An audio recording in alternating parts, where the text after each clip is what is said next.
বন্ধুরা, আজ আমি ঠাকুর শ্রীরামকৃষ্ণের কিছু অমৃত কথা পাঠ করব। যদি আপনাদের ভালো লেগে থাকে তাহলে আমার চ্যানেলটি সাবস্ক্রাইব করে দেবেন।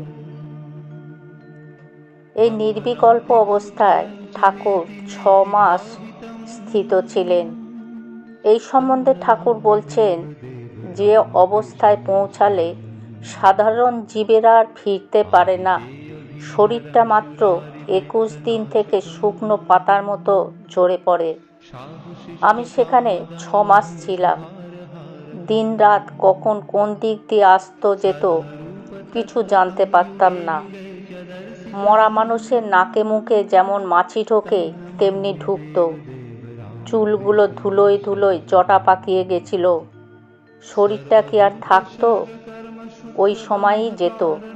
তবে তখন দক্ষিণেশ্বরে একজন সাধু এসেছিলেন। তার হাতে রুলের মতো একগাছা লাঠি ছিল। সে আমার অবস্থা দেখেই চিনেছিল আর বুঝেছিল, এ শরীরটা দিয়ে মার অনেক কাজ এখনো করা বাকি আছে। এটাকে রাখতে পারলে অনেক লোকের কল্যাণ হবে।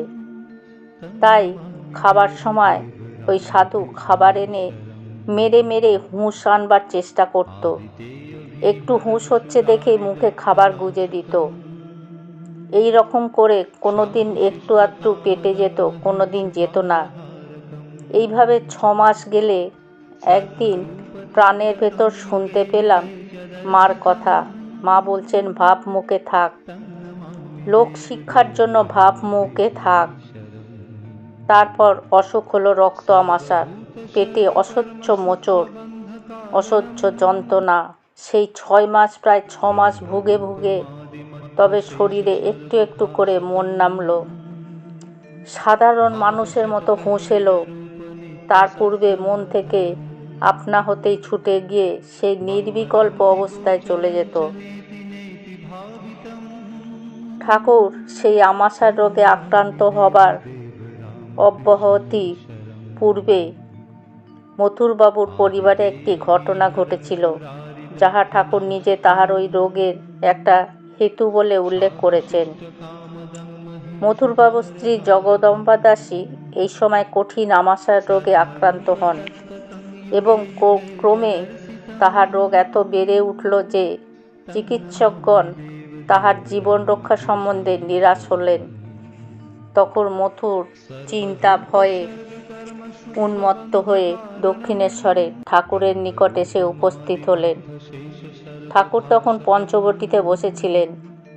মথুরের অবস্থা দেখে তিনি সযত্নে তাহাকে পাশে বসালেন ও তাহার ওইরূপ হওয়ার কারণ জিজ্ঞাসা করলেন।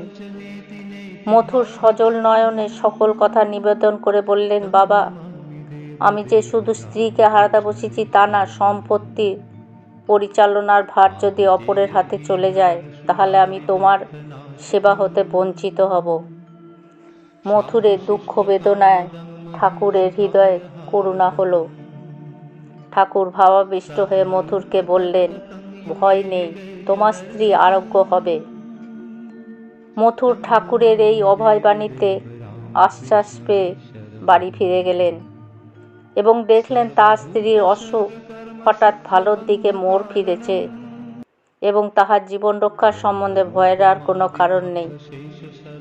পরবর্তীকালে ঠাকুর বলেছেন, সেদিন থেকে জগদম্বা দাসী ধীরে ধীরে আরোগ্য লাভ করতে লাগলো এবং তার ওই রোগটার ভোগ নিজের শরীর দেখিয়ে বলল, এই শরীরের উপর দিয়ে হতে থাকলো। জগদম্বা দাসীকে ভালো করে 6 মাস আমাশা ও অন্য যন্ত্রণায় আমাকে ভুগতে হয়েছিল। সেটি একটি কারণ এবং সম্ভবত একাদিক্রমে 6 মাস নির্বিকল্প সমাধি থাকাকালে শরীরের নিদারুণ অযত্নের ফলে ঠাকুর কঠিন আমাশার রোগে আক্রান্ত হয়েছিলেন। তখন মথুরবাবু সুপ্রসিদ্ধ কবিরাজ গঙ্গাপ্রসাদ সেনের দ্বারা তাহার চিকিৎসা করান। হৃদয় সর্বদা ঠাকুরের সেবায় নিযুক্ত থাকত। তবে ঠাকুরের শরীর এইভাবে ব্যাধিগ্রস্ত হলেও তাহার মন এই সময় সর্বদা এক অপূর্ব শান্তি ও আনন্দে থাকত এবং অতি সামান্য উত্তেজনাতে ঠাকুর নির্বিকল্প ভূমিতে চলে যেতেন। তাই যদিও ব্যাধির অসহ্য যন্ত্রণা সময় সময় তাহার মনকে উচ্চভূমি থেকে শরীরের উপর নামিয়ে আনত, তা হলেও তিনি ওই যন্ত্রণায় কখনো অভিভূত হতেন না। অদ্বৈত সত্যে প্রতিষ্ঠিত হয়ে ঠাকুরের মন কিরূপ উদারতা লাভ করেছিল তা এই কালের একটা ঘটনার থেকে বোঝা যায়। ঠাকুর আমাশায় রোগ থেকে মুক্ত হবার পর গোবিন্দ রায় নামে এক ব্যক্তি দক্ষিণেশ্বরে আসেন। ইনি জাতিতে ক্ষত্রিয় ছিলেন। তিনি ইসলাম ধর্মের প্রতি আকৃষ্ট হন ও পরিশেষে ওই ধর্ম গ্রহণ করেন। তিনি ঈশ্বর প্রেমিক ছিলেন এবং খুব সম্ভবত সুফি সম্প্রদায়ের মতো অনুসরণ করে চলতেন, কারণ ওই সম্প্রদায়ের দরবেশদিগের ন্যায় তিনি এই সময় অহরাহ ভাব সাধনে নিযুক্ত থাকতেন। ওই সময় রানী রাসমণির কালীবাড়িতে হিন্দু সাধুদের ন্যায় মুসলমান ফকিরদেরও সমাদর ছিল। তাই স্থানটিকে সাধনাকুল দেখে তিনি পঞ্চবটিতে শান্তিপ্রদ ছায়ায় আসন বিস্তীর্ণ করে সেখানে কিছুকাল থাকেন। প্রেমিক গোবিন্দকে দেখে ঠাকুর তাহার প্রতি আকৃষ্ট হলেন এবং তাহার সঙ্গে আলাপ করে তাহার সরল বিশ্বাস ও প্রেমে মুগ্ধ হলেন। তখন তিনি ভাবতে লাগলেন, মুসলমান ধর্ম তো ঈশ্বর লাভের একটা পথ। অনন্ত লীলাময়ী মা এই পথ দিয়েও তো কত লোককে তাহার শ্রী পাদপদ্ম লাভ করে ধন্য করেছেন। কিভাবে তিনি ইহা করেন তাহা দেখতে হবে।